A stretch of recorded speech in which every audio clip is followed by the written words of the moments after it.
Hey everyone, welcome to Deep Dive episode 6. Today we have a special guest, but first I'm going to introduce my co host, Mr. John Atkinson. Hi, John! Hey, Shyamananda. Hey, everyone. Happy episode 6 on the Deep Dive podcast. So happy to be back this week with our special guest, Thomas Rendina. He has a successful background in financial banking and now owns his own global business. He's all about self development and implementing what he has learned at pace. And now he gets to help people around the globe do the same thing. So we want to welcome Thomas Rendina to today's episode. Say What's hi, up, you guys? Thomas! How are ya? Hi! Well, welcome. I know that John has some questions for you, so I'm just going to let him take the floor. Here we go. Awesome. So happy to have Thomas on today. And just we wanted to start out, Thomas, in terms of obviously you're super successful now in your global business. Prior to that, obviously in financial banking for many, many years. But just touch on your background in terms of your family dynamics and how you got to today. Yeah. So I grew up in Southern California, in middle class, pretty normal spot in the country. Nowadays a lot of people will see it on TV. Orange County, the OC, Laguna Hills, Laguna Beach, things like that. But back then it wasn't like that. It's just a quiet city in San Clemente. And, I started growing up there. We moved there in 1993. So was there, came from the East Coast, was born and raised in California. Then went to the East Coast for about 3 years or so, moved back here. And pretty normal life for the most part. I wasn't really the best student. I always had a lot of ambition to, I don't know, it just was like the way that the system was, the way that they kind of, were like, hey, sit down, shut up, don't ask questions type of thing, or like, hey, we could talk after. It just didn't really resonate with myself. So I got in a lot of trouble when I was younger in school. I would ditch school. We didn't listen to the teachers much. Just kind of really didn't have that. What would I say? I think it'd be like maturity or the understanding of why some people were doing certain things. I just thought it was like a power trip pretty much my whole life. And growing up, my dad was very successful, still is very successful in what he does. So he's an accountant. I've been fortunate enough to have a parent figure that is successful, that was able to pour into myself. And I know that's sometimes not what most people grow up with. So I was really lucky in that sense. My mom, very loving, always loved the family. She had 5 children, has 5 children, and she was a stay-at-home mom. So she was just home all day. I would always remember coming home and she's like watching Oprah or Ellen and all of these like programming on TV. And that just like wasn't my thing. I didn't really like TV. I didn't like that. But what had started happening is I didn't know this till I was about 25 or so, but she was actually mentally ill, still is mentally ill. And with that came a lot of like chaos at home, a lot of screaming, a lot of yelling, a lot of physical and mental abuse that I personally just thought was normal. I saw my uncle doing the same thing to his children and some other family members on my mother's side doing the exact same thing, and even on my father's side. So I just thought that was like normal. You kind of grew up like that. It was like, hey, you talk out of line, you get hit. So I just kind of grew up in that environment thinking it was completely normal. So that kind of translated. Now I understand that is like, that's why I was, talking out of turn, very ambitious, but also very against the system. I was always against like the police and my teachers and things like that. I never bullied the students, which is really interesting to look back on. I was actually everybody's friend, but that makes a lot of sense because of like my chaos at home. I was trying to protect my little brother and my little sister my whole life. And so that just started to translate what I now understand is like my success. So I didn't do the typical college route. I actually did start going to college after graduating from high school on my own. So I actually was removed from San Clemente High School. And then I did continuation school, completed that on my own. And I was just like, what the heck? Like, why didn't I just do that sooner? I could have got out of here faster and got into the work environment way faster, a higher level work environment. And so when I was in college, one of my buddies that I had worked with in cell phone sales actually called me up. He's like, hey, I made you a lot of money. We helped a ton of people. I have this new big thing that's going on right now. And he's like, just come join me. And I was like, okay, cool. I was working for Wells Fargo at the time. I didn't really resonate with corporate America. It was just like an easy job. And so we go into this and he's like teaching me all these skills and we're like calling people on the phone and, month by month, day by day, week by week, I started realizing, okay, we're in the mortgage industry. So this was before the 07, 08 crisis. So we were just like cold calling people. It taught me a lot about people skills on the phone, asking the right questions, and ultimately helping the client get what they wanted. And what I learned in that was that if you own property and you never make a late payment and you were like a smart investor and like just kept buying houses and maybe like renting them out and things like that, that would build long-term wealth. And then with the banking background, I learned how to save money, how to make money, how businesses ran, how leveraging the bank's money to make money that all of these successful people were doing. And so I had like both sides. Okay, do really good with your credit score and then leverage the bank's money. And then that's how ultimately you can open up your own business. You can employ other people. You can teach them the same thing, like duplicating yourself and things like that. Wow. Awesome. Sorry, I think I muted myself just for a second to minimize the computer noise, and I think I finally fixed the problem, so yay! But I absolutely love all that. John, I know you have a few follow-up questions here, and I also wanted to ask a little bit about how you know the two of us personally, so that we can create a little bit of almost a relevancy there and a connection there. But John, I think you had a follow-up question. I could see it on your face, so I'm going to just let you go ahead and ask that. And Tommy, share what you do now. Obviously, I know you through almost, I want to say 2 years now. We met through an incredible community. So touch on, I love that background story. Touch on what you're up to now and how you're making some global impact for the collective. Yeah. So what I do now is I help people convert from like dead water to living water. And in doing that, you actually can create your own business.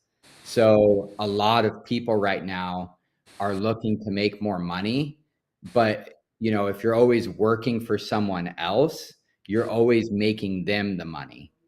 And what I learned by doing what I'm doing now is, and I didn't know this when I got involved, I just kind of fell into this because I was like really sick. And what I found out is like this is actually creating 36 generations of wealth. And so a good like example that I can give you is like, so what my dad does, he got into the electric vehicles and he owned and started this company 10 to 15 years ago, probably longer than that. So he's always done this like on a part-time thing. So they always say like get a job and build your dream and your fortune in your business. And what my point is that when he ends up selling that business in the next year or two, that's not something that he can pass down to his children. So I'm one of 5 children. So what I do and what we do is that we're helping people create a business that they can pass down for 36 that'll pay out for 36 generations. That's the quick synopsis of what I do now. Okay, cool. Well, and so I guess I'd like to get into a little bit of how, because you're a spiritual person. You and I have worked together before, and I know that you're really close to John. So what I'm wondering is how your spirituality has impacted your business and how you see life and how you conduct everything that you're creating now. Yeah, good question. So I wasn't connected at all to any type of spiritualism because I actually, through all the chaos that was happening at home, I actually turned to drugs and alcohol and just like self-sabotage and abuse. So when I became sober almost 3 years ago now, is I found my spiritualism. I found God. I found all of these other things that are out there. I didn't even know about evil. I always heard about the good and the evil. You hear that with like Star Wars. And you just hear this like good and evil out there, but I didn't know that there was like a spiritual realm that's going on where there's like these spiritual battles going on.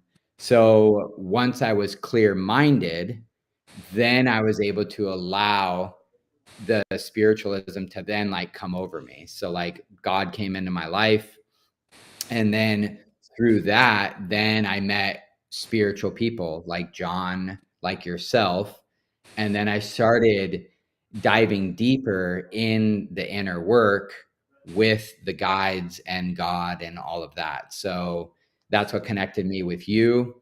And then I've learned like so much through you. I didn't know that trauma is connected to your roots, chakras, and, you know, all these different things. And also too is the stuff that we're consuming could let evil spirits in. So I've had certain people say like, hey, you know, maybe what your mom's going through is actually just an evil spirit in her that's being channeled through her because the vessel is so weak. So when a lot of us turn to drugs, alcohol, porn, other abusive behavior, that may be like an evil spirit within yourself. Because I know for me personally, there was a lot of nights and times and stuff where I was alone doing drugs or, you know, being up 24 hours playing video games and, you know, that own matrix of like, what, like, this isn't me. Because that's what happened to me is like, I woke up one day and I was like, dude, I've been doing this for 20 years. This isn't me. And I kind of just like snapped out of it. That doesn't really happen to many people. But yeah, that's what kind of like brought me down this path of like spiritualism. And it's an everyday battle. It's an everyday experience that you need to go through to get better and better and better and deeper and deeper and deeper into it. So, and all of that is really relevant. But when it comes to formulating abundance specifically through spirituality or your spiritual body, because when it comes to business and spirituality, sometimes people see that sometimes people don't see the relevancy between the two. And from what you're saying, I'm getting the impression that you have seen the relevancy in and how they connect and how they can support each other. So can you talk a little bit on that?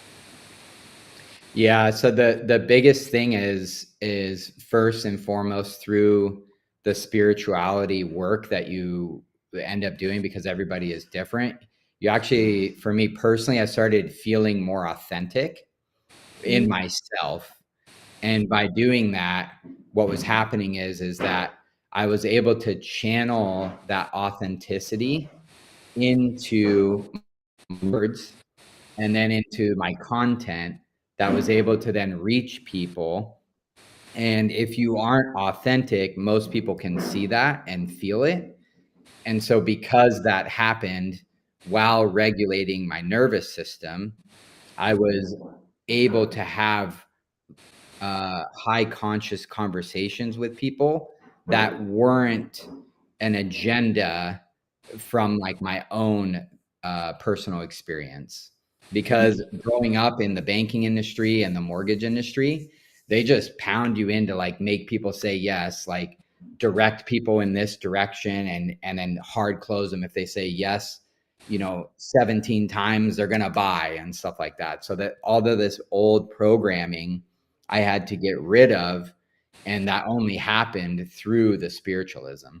That is true, and there's an authenticity that gets to happen in order to really connect to not only your family, but just if you own a business, that authenticity is there, and people see that, people feel that all the time, and there's nothing is more important than authenticity now in today's day and age. So I'm grateful that you understand that, you incorporate that.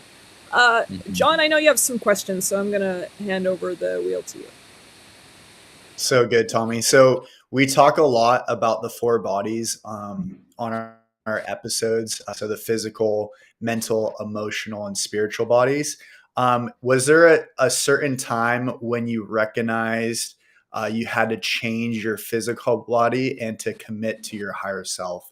Was there that time where you're like that aha moment where kind of like what you shared, I've been doing this for a while, but what did that look like? And then what were the steps that you took to raise your residency or raise that consciousness for yourself?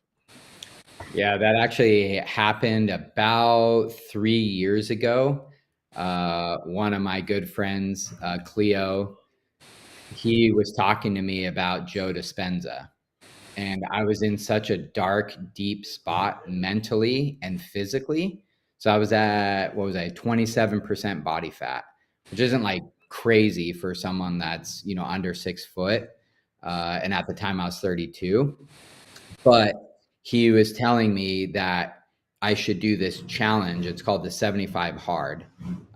There's like physical components to it, but it's more of a mental toughness challenge.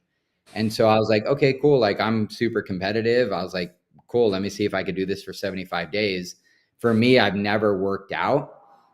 Just growing up in Orange County, I just didn't really like seeing certain people like that, where like they were so big, they would have to like turn to like look and stuff like that. So it just never was like my thing. I was like, oh, I don't want to work out because I don't want to look like that. But what I found out is that by working out, it was actually helping me lower my stress. And then by getting my body in shape and going through that mental toughness every single days, or at least 4 to 5 days a week, it actually helped me more deal with my personal life and my business life. Because most people that I've seen nowadays, one little tiny problem pops up in their personal life, their business, their family, they get a flat tire and they just like freak out completely. It's because I feel like, and I was there, I didn't have that mental toughness. So by getting into the gym, it started creating this mental toughness that then I was able to translate into my business. It's the same thing why I go to the sauna. Yeah, there's a lot of health benefits, lower, heart attack rate, and like all these other things.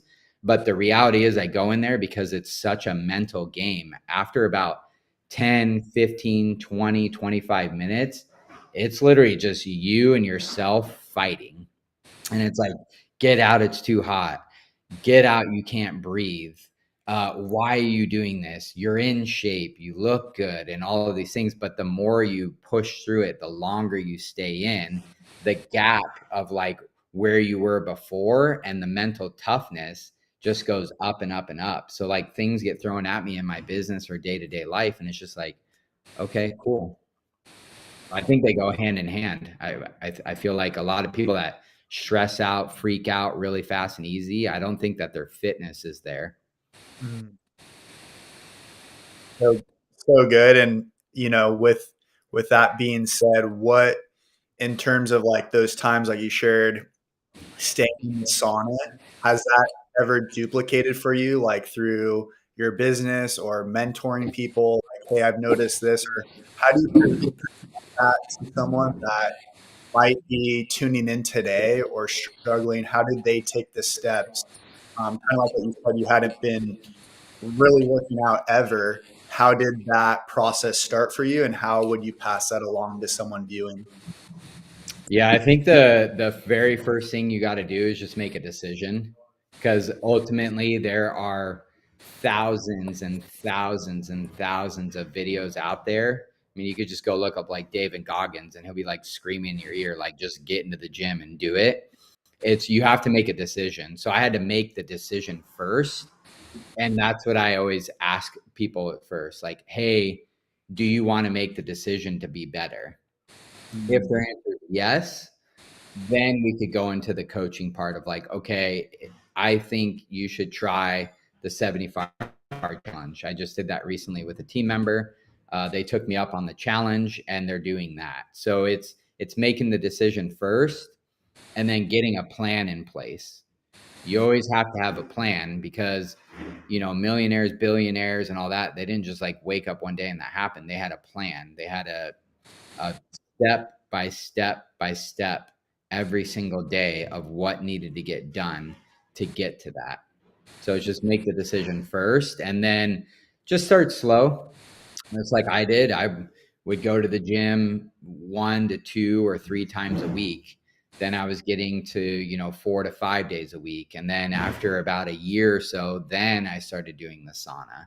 So I started adding harder things into my workouts, so that way it would just take me to like that next level. Because it's hard if you just like, hey, go into the gym, change your diet, jump in the sauna, do a cold plunge, do massages, do the chiropractor. If you throw that at someone, they're gonna just shut down if they've never even been to the gym or worked out. Yeah, that's, we call that surrender, actually, just surrendering to you know, the different types of things that you get to do. I love that very, very much. I'm really grateful. Who is doing those crazy emoji things over your head? Is that you? Is that you, It's John? not me. I'm not doing it. Are you doing it, John? No. No, I It was gonna keeps ask you. it It keeps was like happening. 4th of July fireworks. I'm like, he's throwing down fire. I was Dude, like, that what? was solid. I thought it was solid. So Yeah, it's, yeah, yeah, but it's good though. They say we, surrender. yeah, That's a good upgrade. it's surrender, and it's stretching too, because people can really get to stretch into stronger states of being, and you get to walk into your you know, you get to step out of your comfort zone every single time so that you can expand who you actually are. So surrender and definitely stretching. So, and I encourage everyone to stretch outside of their comfort zone every single day, because if they don't, they're never actually going to reach a higher level of where they're at. They're just going to hang out in their comfort zone, and you know, there's nothing there except for what you've already conquered. So what's the point? I mean, Yeah. we're meant to be expanding as a human race, and so what you're describing is right on the money. You get to keep stretching every single day and be cognizant of it, or you're not going to get from point A to point B. You're just going to stay exactly where you're at. So Love that. yeah, you're up, John. What do you got next for us? So I know how you shared about your dad being such a big role model for you. That could be to our listeners as well as to their mom or to their dad. Having that role model and looking at that role model for so many years, obviously being your dad, was there any times through, you know, your banking or even now in your business, you look up to someone as a role model? Or can you pick out a time recently where you were a role model to someone in your business? You know, maybe the inner child of Thomas or the inner child of teenager or young adult that you've seen in your community? Yeah, I definitely have a lot of role models. I now live by this, and this was taught to me, was just like, I only have role models that have the results that I want in life now. I used to pick a lot of role models that didn't have the results that I actually wanted. I just thought it was like to be cool or to fit in. So now I choose role models that have the results that I want.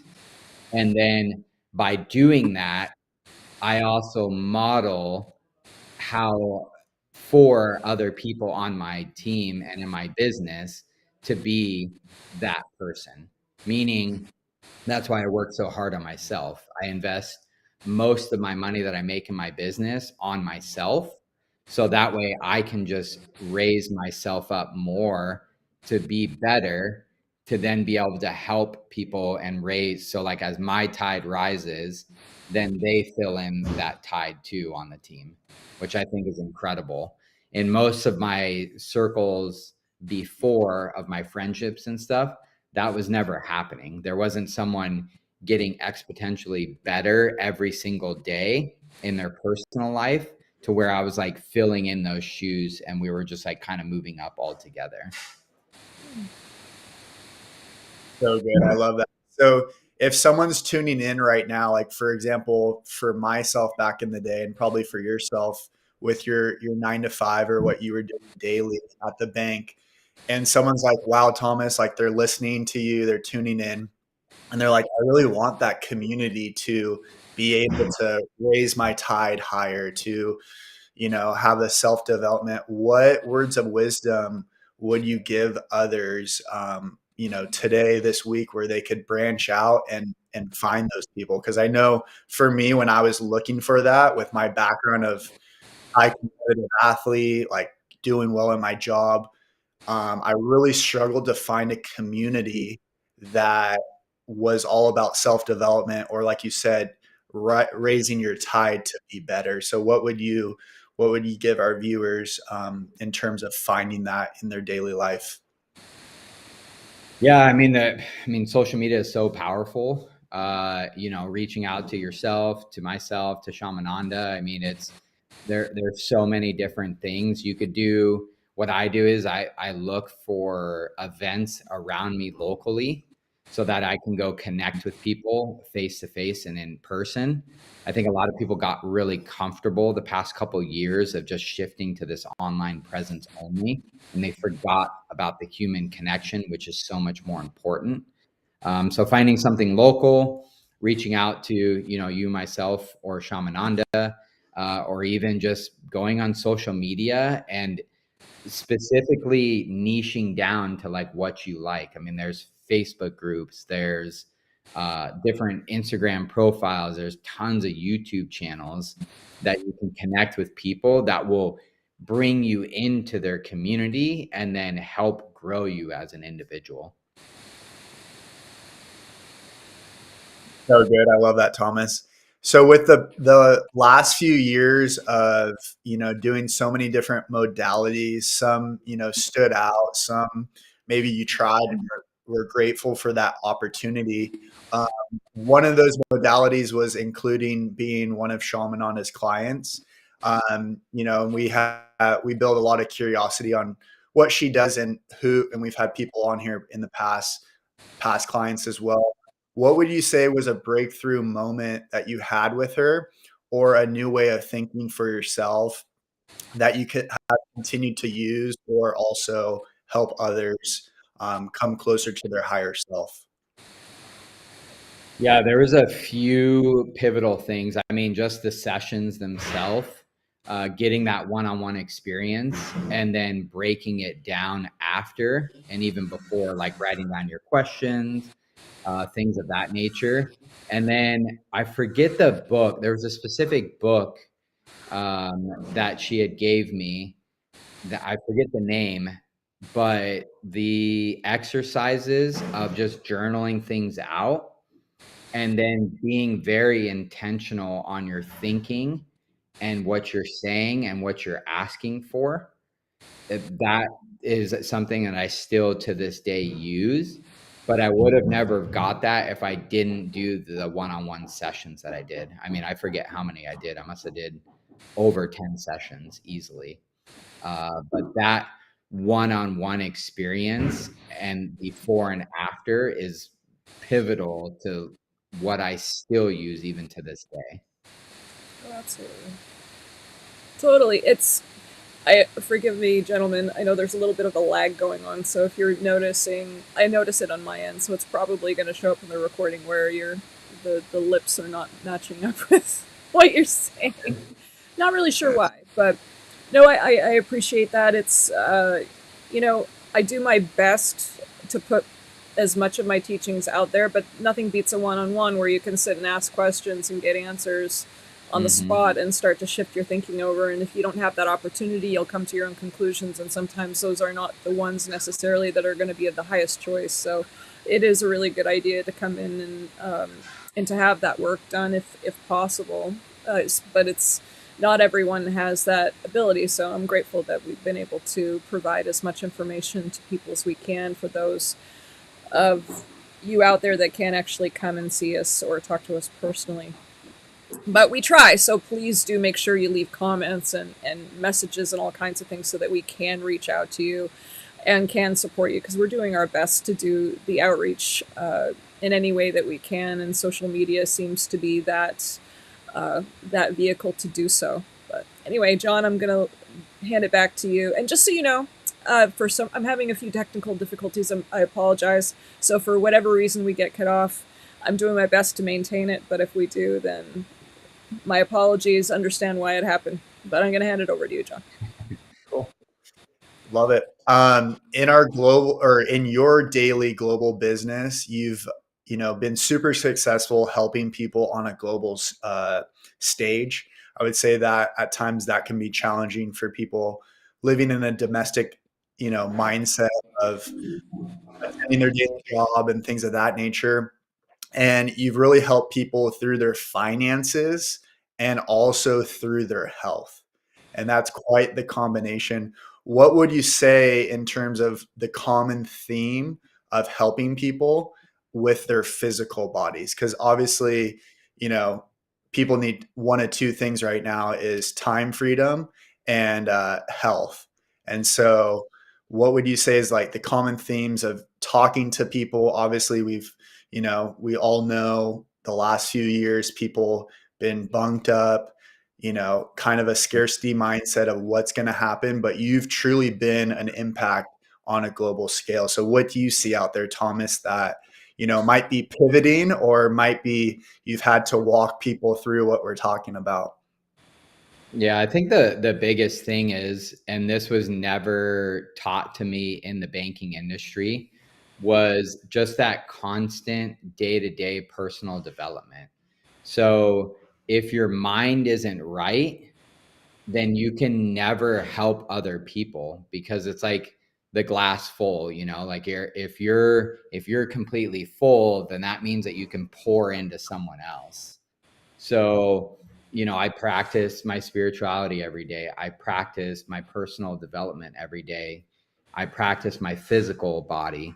And, if you're not doing those things daily, it's it's just going to go away. It's not going to get better. You're not going to be able to help people more. There's just a lot of other things that are coming into your mind from the media, from the commercials, from the radio, from the bad music that you listen to, from frequencies that you can't see, from your phone. There's just so many distractions. So just remember, the most important asset that you have are those four bodies, but you got to constantly, day to day, every day, work on those, or someone else is going to work on it for you. So good. I love that. So we're headed into the most, I would say, chaotic time, but also a time of miracles and blessings going into the holiday season for people. Many have ups and downs during this time with family dynamics, personal things going on, and also being sick during the holidays, aka like the flu season or people just getting wrapped into it. What is some advice you have learned or implemented the holidays the last few years that has benefited you on the other side of the new year that can possibly benefit others during the holiday season? Yeah, I think the first thing is just protect yourself first. So, a lot of people will always put their family first instead of putting themselves first. And so when these different dynamics start happening, they start putting the family first, like, oh, well, I have to go see this person even though I don't like them. That's not actually true. You don't have to do anything that isn't serving you and your higher power. So just know you get to make that decision yourself every single holiday and every single day, technically. So if you're around people that you don't resonate with, that aren't making you better and all of that, that's a choice that you personally are making every single day. So that would be the first thing. The other thing is you have to set goals. If you don't set goals, you have no direction. If you have no direction, then you have no purpose. If you have no purpose, then you have no reason to basically do anything every day, which is why myself, I wasn't doing anything every day. I was just doing drugs and playing video games. So those, I think, are like the two biggest things that I practice, especially around the holidays, especially around that time. And then if you're working on your health, then you shouldn't, be getting sick. I know there's obviously one-offs and stuff like that, but hey, I can tell you this, that I haven't been sick in years just because of how much work I do on myself. I eat right, I exercise, I'm putting, the best water in my system, I'm putting the best supplements in my system. I'm not like being cheap on my most expensive asset, which is myself. So good. I love all that. And in terms of, you are your best investment. I love that theme and also that mantra. I am my best investment. In terms of, maybe people are like, hey, I'm in a tough position right now, and I want to spend some money on myself. Monies are tight. What are a few things that you've learned that are free to yourself and to people that you've helped, or kind of change that mindset of like, hey, this investment doesn't cost anything. You just have to show up. What would some of those examples be? Yeah, that was actually me 3 years ago. I was, what was I, 15K in credit card debt, well, 20K. Then I was another 12,000 in hospital debt. So the very first thing that someone gave me was Audible, because it's free to download and you get one book free. So that's where I started. Audible, it's great. So you could do that, download one book. I would highly recommend downloading a book that's really long, because then you could like listen to that, so you don't have to pay any money. There's actually a lot of books on YouTube. And then there's secondhand books, or just call your friend, your family. I mean, I know my dad gave me books. I had friends give me books. I had coworkers give me books. So you could just start with your network and Audible and just keep it easy, or even just go on YouTube and find it for free, because I guarantee that you'll find it there. I That's love I love the Audible too, how you brought that up. It's about $12 to $15 per month, you guys. And it Mm-hmm. really, if you drive a lot, if you, are even obviously have kids or in between things, your Audible or your car becomes a mobile university. And so Yep. if if you learn that and you really take that all in, you're not supporting some of the albums that you're typically listen to. Obviously do that. I love music. I know Thomas does as well, but there's a place and time for that. And I think investing in that, in those little commutes, putting on that Audible, you could see a lot of transformation that's happening. And so, with that being said, Thomas, in terms of listening to audibles, you're really good at implementing things at a high pace. What would you suggest for people that are listening to audibles and like, I'm not seeing a breakthrough, or, I feel like Shyamananda could tune in here too with people might be like, hey, I'm showing up to these sessions, I'm not seeing breakthrough. what do I need to do? I think we've all been through that. What was a certain time for you where you were like, oh my gosh, I'm doing all the things, but I'm not seeing that breakthrough. I'm not seeing that level up. What did that look like? And walk us through that breakthrough. Yeah, a lot of that happens because it's kind of like getting an assignment and you're like, yeah, I'm going to do it. But like you might do it, but you're not like actually doing the further part of it. Meaning, if you listen to an Audible, most of the time when you're listening to it, they're giving you like a lot of golden nuggets. So you got to implement. Same thing with going to Shyamananda. Why did I get results really fast and quick? Yeah, I condensed a lot of the sessions so that it was just like shot me to the moon like quick. But she would give me assignments and I would do it. Next time I would come there, she's like, hey, did you do that? Did you write it down? After each session, I was asking her the questions that I had written down and that happened during the session. And then I was going home and like journaling it out and like figuring it out. Also, too, finding like a side mentor, a friend that you can bounce those ideas off to go deeper. Because most people, they just listen to the Audible, they'll get advice from their family, their friend, their coworker, their mentor, but they actually don't put it into action. Most people don't want to take action. That's why they're stuck in the matrix and they're just kind of like walking around like an NPC or a bot from like a computer game. So it's like I learned the material and I put it into place that same day as soon as I learn it. That's like been my mantra. Learn it, put it into place. Learn it, put it into place. That is really important to do. I do the same thing. I use my car as a way to continue to grow and to learn. And I don't listen to music at all. I sit there and I'll put in whatever teaching or higher level learning that I can, and I'll take advantage of the fact that I drive a lot of the time. And so you just get to, and you get to put it into play immediately. So the things that I'll learn, I'll implement with my students immediately, the same day usually, if not the day after.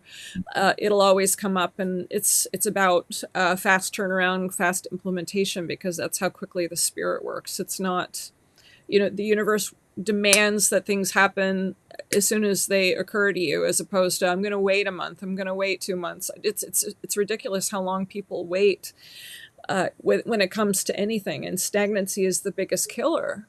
So growth doesn't have a stop sign. It just keeps going and going and going. So in order for you to truly continue to get to where you're supposed to get in this lifetime, you get to understand that it must happen immediately. There shouldn't be no but what if, or I can't do this, or allowing fear to get in the way shouldn't be an option. You just get to step into it and do it immediately and don't even think about it. And that's part of what I mean by surrender, is that you just surrender to the process as opposed to getting caught up in the story. So there you go. You guys hear me okay, or are we still on a lag here? Yeah? Cool. Awesome. John, you have anything to say about that? I love that. Or Thomas? I'm having, like I said, I'm having technical difficulties. We can hear you fine. Okay, the that's video's lagging. So good. I love that, Shyamananda. Maybe we lost. You're good. Yeah, I mean, yeah, I love how my big thing is like I don't listen to music. The surrender part is massive, and I think, can you hear us? I can. There was just a little bit of an overlap where you were both talking at once. I don't think you heard each other, and that's totally okay. Cool. But I think it's... So yeah, in terms, Thomas, of like some of the...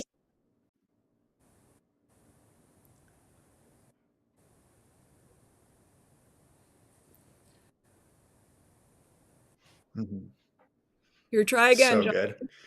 What are some, we got to...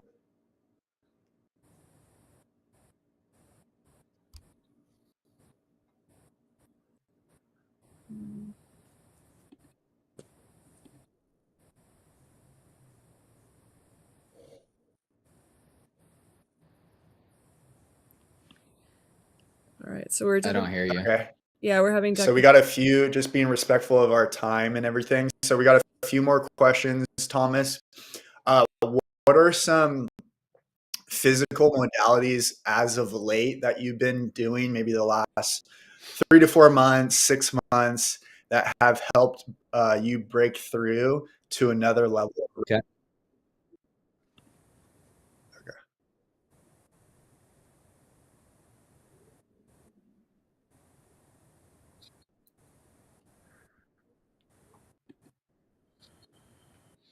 Yeah, physical ones. Massages, I just thought were like a thing. I was just like why would I need to do a massage? Like that just like I thought it was just for like relaxing, luxury, Check. things like that. But all of the things that I Can you learned guys hear about me? it is that it actually helps you get more in tune with your body. And yeah, and then I was doing a chiropractor as well. So the chiropractor was lining my spine up, but more or less lining up my nervous system. And while doing the massages as well, was bringing my whole body and my nervous system and everything on basically like almost like a computer. A lot of scar tissue I had from like snowboarding for 20 plus years that I've never had a massage. So all of that trauma and all of that was actually being stored in my body in different spots. And I had no idea. Like I used to get like bad lumps like on my back. And I didn't realize that was just like trauma being stored inside there that was never like being worked out. Or like knots. Like knots actually don't leave your body unless you have someone go in there and work it completely out. That's why you'll see people that have over and over and over the same issues with their body. It's because they've actually never gone and had that stuff worked out. So those are the some of the physical things that I've been doing recently. Then like foam roller, stretching, all of these things that like I just thought, like you see like people do like yoga and stuff. I was just like, oh, that's just like fun stuff that they do. No, it's actually to like get your body in tune with yourself and your spirit, so that way you can be able to like channel and become more authentic and like surrender more, because most of us are like tight and like hunched over and like looking down, especially our phones and stuff. So good. So we'll end with this. We always like to end with call to actions. And Okay. so, in terms of, someone tuning in today and learning more about the physical body, learning more about how you went from one place where you're at now, and obviously this life is a journey, what type of call to action would you recommend for our viewers today, especially on the physical body and making that yes choice to themselves? Yeah, it was actually something I heard from a speaker. So if you're 10 pounds overweight, like whatever that age and all of that is I would just get into some type of exercise. And that could be something as simple, because I never did this. Again, I was playing video games, sitting at my desk for 20 plus years. Is like just go outside and walk for an hour. Get outside, get in nature, get at least like 30 minutes of sun on your skin. If you can and you have the ability, take your shoes and socks off and like put them on the grass or something. But like just get up and get outside and like walk around, get the fresh air, get the sun, maybe throw that Audible on while you're walking, or just completely leave your phone and disconnect from the technology completely and just kind of like reset, but get into motion. No, absolutely. That's awesome. That's fantastic. I don't know if you're still talking because you're in slow motion. Your mouth and your movements aren't matching up, so you might still be talking. But it sounds like the audio stopped, even though your hands are still moving. Yeah, you're good. Yeah, no, this has been really awesome. I love having more men than women on the podcast or on this live stream. So it's really nice to balance out that energy. So it's good for me too. I've really enjoyed today very much, and your perspective as a independent business person, and with the knowledge that you have in different types of business that often people would think wouldn't be paired with spiritual or mindful actions. I think it's becoming more and more common where higher level business people understand that the two definitely go hand in hand, and if you have one, the other one skyrockets. So I'm really grateful for that perspective today, and for everything that you've shared. And you're always welcome to come back and talk about whatever you'd like. So thank you for that. We both John and I have a lot of love for you, and we're always rooting for everything that you do. And I'm grateful for your share and your presence as always. So thank you for that. John, I'm going to let you, invite our guests to say goodbye and any closing notes. Just a second. I'm going to switch you over. Here we go. Thank you all for tuning in to episode 6. Want to give a big shout out to Thomas. Thank you so much. Love you, brother. Thank you for adding so much value to the collective in the daily moments of your life and impacting so many people around you. I've seen you grow so much, and so grateful for our friendship and just the growth that you've done over the last 2 to 3 years. So like Shyamananda said, you're always welcome back, throwing down the fire as always, and we're grateful for you. For the people tuning in, if you have any interest in terms of community events, seeing Shyamananda for one-on-one sessions, feel free to reach out. Write the word community in the comments or session in the comments, and we'll get back to you when our earliest convenience. Love you all. Thanks for tuning in to episode 6. Thanks again, Thomas, for spending time with us today. And we love you, and we love everyone that's tuning in weekly to these, and we're just growing, and we love serving the collective and being there for the collective. So thank you guys. Absolutely. Thomas, you have anything to say? Saying goodbye? Thank you guys so much. This was an honor. I love doing this stuff as well. And yeah, if you guys are tuning into this, keep tuning in, reach out. This stuff is life-changing if you surrender and allow it to. Absolutely. We love you. I love you, Thomas. Love you I guys. love you, John. And I love all of you. Bye-bye. See you next time.